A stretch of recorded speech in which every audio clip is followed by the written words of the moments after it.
পুরুষদের পাশাপাশি নারীরাও এখন আর বসে নেই। জোয়ার ভাটার সাথে লড়াই করে বেঁচে থাকা উপকূলের নারীরা এখন শুধু পরিবারের গণ্ডিতে সীমাবদ্ধ নন। মলা মাছ ও রেণুপোনা চাষের মাধ্যমে তারা হয়ে উঠেছেন স্বাবলম্বী। বদলে যাচ্ছে পরিবার, বদলাচ্ছে পুরো উপকূলের অর্থনীতি। একসময় সংসারের হাল ধরতে হিমশিম খেতেন উপকূলের নারীরা, তবে এখন বদলাচ্ছে সেই চিত্র। পটুয়াখালীর গলাচিপা উপজেলার আমখলা গ্রামে মলা মাছ ও রেণুপোনা চাষ করে স্বাবলম্বী হয়ে উঠেছেন এলাকার অনেক নারী। পুরুষদের পাশাপাশি নারীরাও এখন শ্রম দিচ্ছেন মাছ চাষের মতো চ্যালেঞ্জিং পেশায়। অনেকে ছোট পরিসরে মলা মাছ ও রেণুপোনা চাষ শুরু করলেও এখন সেই আয়ে ফিরছে সংসারের সচ্ছলতা। পরিবারের খরচের পাশাপাশি সন্তানদের লেখাপড়াও চালিয়ে যাচ্ছেন। এতে একদিকে যেমন পরিবারগুলোর দারিদ্র্য কমছে, অন্যদিকে নারীদের বেড়েছে আত্মবিশ্বাস।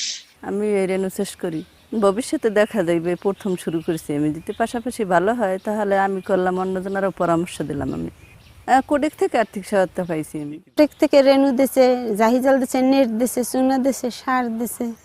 রেণু পোনা বিক্রি করে আমাকে সংসার ভালো চলছে, ভালো চলতে ফেরতে খাইতে আমাকে ভালো হয়। এটা বাড়তি এই সংসারে ঘরের লগে পুষ্কুনি আমি চাষ করতে আছি।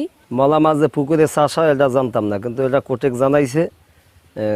এই চাষের এই পোনারা কোটেক সদস্য দিয়েছে। কোটেক আমাদেরকে এই রেণু করার জন্য অনেক সাহায্য সহযোগিতা করেছে। যেমন রেণুটা তারা দিয়েছে, সার দিয়েছে, নেট দিয়েছে, চুনা দিয়েছে, খাবারের জন্য কিছু টাকাও দিয়েছে তারা। উপকূলীয় নারীদের এমন উদ্যোগে পিকেএসএফ এর আর্থিক সহায়তায় প্রশিক্ষণ ও সার্বিক সহযোগিতা দিচ্ছে বেসরকারি উন্নয়ন সংস্থা কোডাক। সংশ্লিষ্টরা বলছেন, সঠিক প্রশিক্ষণ ও সহায়তা পেলে ক্ষুদ্র ক্ষুদ্র প্রকল্পের মাধ্যমে উপকূলের আরো অনেক নারীরা স্বাবলম্বী হতে পারবেন। মহিলা জনগোষ্ঠী হতদরিদ্র মহিলা যারা সাধারণত স্বামী বিধবা থাকে, স্বামী ছাড়া থাকে বিভিন্নভাবে, এছাড়াও অনেকে আছে একদম হতদরিদ্র যারা কাজ করতে পারে না। এদেরকে আমরা স্বাবলম্বী করার জন্য কোডেক বিভিন্নভাবে সহযোগিতা করে থাকে পিকেএসএফ এর মাধ্যমে।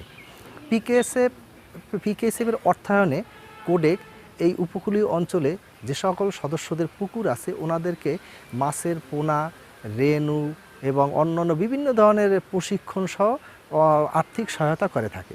আমাদের পিকেএসএফ অর্থায়নে কোডেক গলাচিপা শাখার অধীনে আমাদের আমখোলা সহ কয়েকটি ইউনিয়নে প্রশিক্ষণের মাধ্যমে এখানে মহিলাদেরকে মাছ চাষের আওতায় আনা হয়েছে। এখানে তারা মলা সহ দেশীয় প্রজাতির অন্যান্য মাছ এবং রেণু চাষে তারা প্রশিক্ষণ দিয়েছে। এ বিষয়ে মহিলাদের মাঝে ব্যাপক সাড়া পাওয়া গেছে এবং এই যারা প্রশিক্ষণের মাধ্যমে ইতিমধ্যে তারা কিছু সহায়তা পেয়েছেন, পোনা খাদ্য সহ। এক্ষেত্রে তারা ব্যাপক উন্নতি সাধন করতেছেন। আমি কোডেককে ধন্যবাদ জানাই, পিকেএসকেও ধন্যবাদ জানাই। সরকারের পাশাপাশি বেসরকারি উন্নয়ন সংস্থাগুলো অসহায় মানুষের পাশে দাঁড়ালে বদলে যাবে উপকূলের অর্থনীতি, এমনটাই প্রত্যাশা সকলের। নীনা আফরিন, নেক্সট বাংলাদেশ, পটুয়াখালী।